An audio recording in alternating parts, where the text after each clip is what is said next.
السلام علیکم ویورز، آج ہم آپ کے ساتھ اللہ تعالیٰ کے 100 احکامات کا پارٹ 2 شیئر کریں گے، اور ہم جب تک اللہ کے ان احکامات پر عمل نہیں کریں گے ہم ہمیشہ خسارے میں رہیں گے۔ ہم سب پر فرض ہے کہ ہم سب اللہ تعالیٰ کے بتائے ہوئے راستے پر عمل کریں اور دین حق کے راستے پر چلیں۔ ہمیں اگر اللہ کی نصرت چاہیے تو ہمیں اللہ کے احکامات پر عمل کرنا ہوگا۔ بے شک اللہ ہمارے دلوں کا حال بھی خوب جانتا ہے۔ ہمیں ماننا ہوگا، اللہ کا جو بندہ اللہ کی نہیں مانتا اللہ بھی اس کی نہیں سنتا۔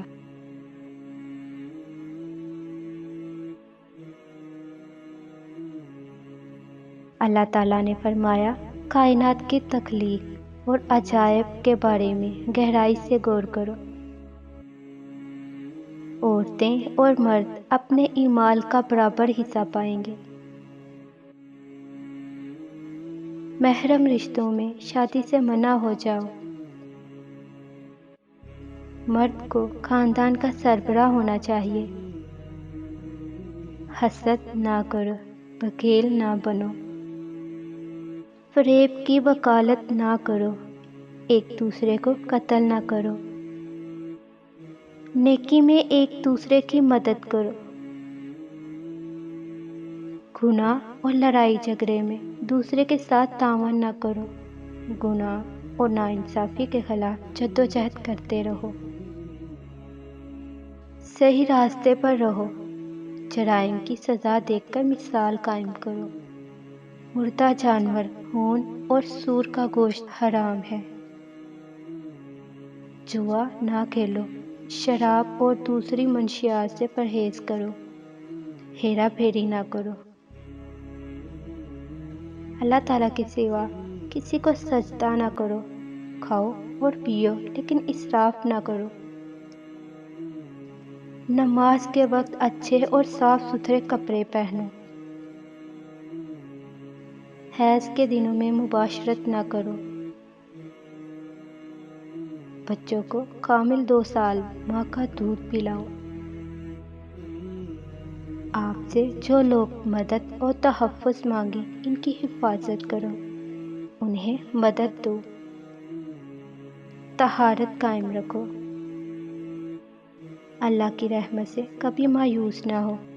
لوگوں کو دانائی اور اچھی ہدایت کے ساتھ اللہ کی طرف بلاؤ۔ اللہ نادانستگی میں کی جانے والی غلطیاں معاف کر دیتا ہے۔ کوئی شخص کسی کے گناہوں کا بوجھ نہیں اٹھائے گا۔ غربت کے خوف سے اپنے بچوں کو قتل نہ کرو۔ جس کے بارے میں علم نہ ہو اس کا پیچھا نہ کرو۔ پوشیدہ چیزوں سے دور رہا کرو۔ اجازت کے بغیر دوسروں کے گھروں میں داخل نہ ہو۔ اللہ اپنی ذات پر یقین رکھنے والوں کی حفاظت کرتا ہے۔ زمین پر عاجزی کے ساتھ چلو۔ دنیا سے اپنے حصے کا کام مکمل کر کے جاؤ۔ اللہ کی ذات کے ساتھ کسی کو شریک نہ کرو۔ ہم جنس پرستی میں نہ پڑو۔ زمین پر ڈٹائی سے نہ چلو۔ صحیح کا ساتھ دو، غلط سے پرہیز کرو۔ عورتیں اپنی زینت کی نمائش نہ کریں۔ اللہ شرک کے سوا تمام گناہ معاف کر دیتا ہے۔ اللہ کی رحمت سے مایوس نہ ہو۔ برائی کو اچھائی سے ختم کرو۔ فیصلے مشاورت کے ساتھ کیا کرو۔ تم میں وہ زیادہ معزز ہے جو زیادہ پرہیزگار ہے۔ مذہب اسلام میں رہبانیت نہیں۔ اللہ علم والوں کو مقدم رکھتا ہے۔ خود کو لالچ سے بچاؤ۔ جو شخص 10 سوال دراز کرے اسے انکار نہ کرو۔ غیر مسلموں کے ساتھ مہربانی اور اخلاق کے ساتھ پیش آؤ۔ اللہ سے معافی مانگو، یہ معاف کرنے اور رحم کرنے والا ہے۔ اگر اس ویڈیو نے آپ کے دل پر اثر کیا ہے تو مزید اچھی ویڈیوز دیکھنے کے لیے ہمارے چینل کو لائک، شیئر اینڈ مزید اپڈیٹس حاصل کرنے کے لیے ہمارے چینل کو سبسکرائب کریں۔